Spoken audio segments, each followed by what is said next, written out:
Mga sir, bali ito may bisita ulit akong Hyundai na Starex SBX. Yan, ang problema ni sir, ayan RPM gauge lang naman.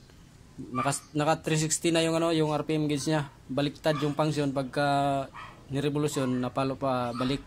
Pero hanggang dito lang sa 5. Yan, nakaganyan lang siya Yan. Dapat dito pa ganyan. Buksan natin ito mga sir kung anong problema. Sir, ito na yung nabuksan ko na yung panel gauge ng Starex.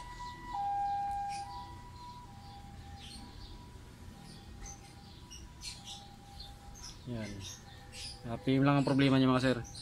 I-checkin natin yung mga pisa niya kung anong problema.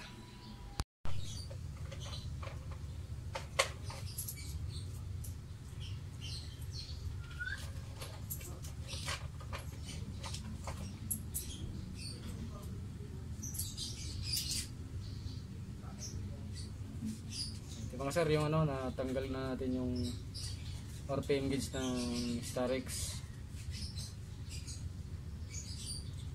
May mga nakita ko dito mga sir na mga loose contact.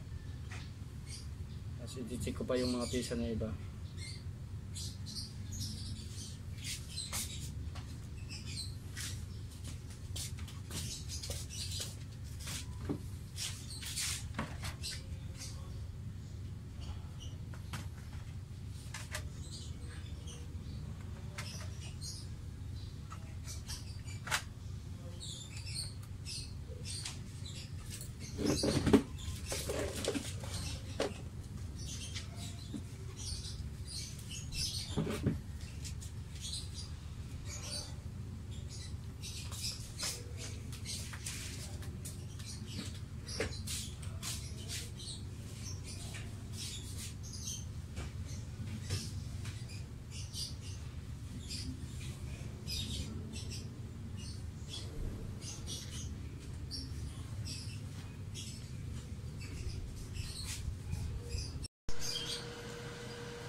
Double sock nga po.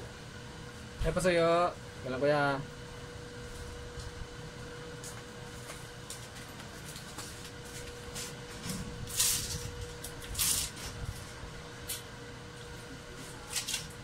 Dalawang double sock.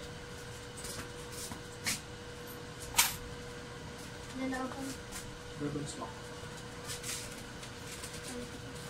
14 isa.